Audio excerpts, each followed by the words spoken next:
Research institutions and scientists across the country have been urged to develop intellectual property policies for their organizations and put in place plans for implementing the policies developed. The Council for Scientific and Industrial Research, which took heed to this advice, today launched its intellectual property policy to protect the rights of its researchers. Chairman for the Council underscored the need for the Council to develop an intellectual property framework to guide their research and to enable them generate income from the commercialization of their works. The CSIR has developed a lot of technologies which has been profiled, catalogued and published for the information of the private sector, general public and as a reference material.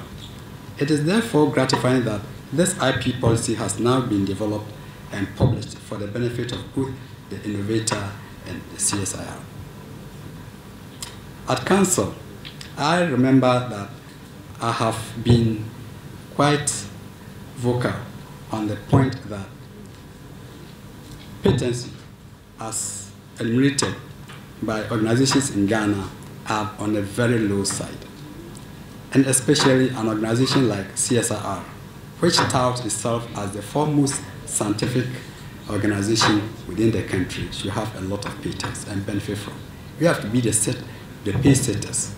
Speaking at the launch, Director General of CSIR, Professor Paul Bonsu, urged individuals and organizations to take advantage of their research findings to maximize their businesses. This policy that we have launched has the setup, the rules, the regulations, so that if anybody brings up an innovation, if any scientist develops something, it could even be a scientific paper, but more especially technology, or you need to be given the rights of ownership to that, so that people will not just come to use it and benefit from it and you will lose. To invite Ghanaians, especially industry and artisans, that now we have the rules, we have the regulations. We invite them to come closer, even as we also draw closer to them, that there are ways to benefit from our intellectual outputs, our technologies and others, and we can work together so that they will benefit and CSIR will also benefit. And here I'm talking about financial benefits, so that we'll continue to do more, motivate our scientists and help build a better Ghana.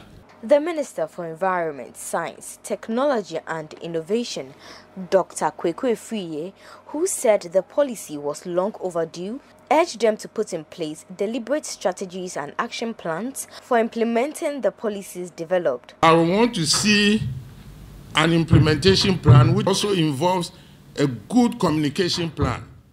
Because if you go and register it in that office and you remain anonymous and silent on what you are doing, nobody will know what you're doing.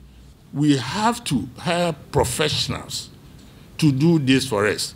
And I want an institute, or if I may put it, an entity, which is equivalent to, let's say, STEPRI or any of your institutes, except that we cannot call it an institute because they will not be into research.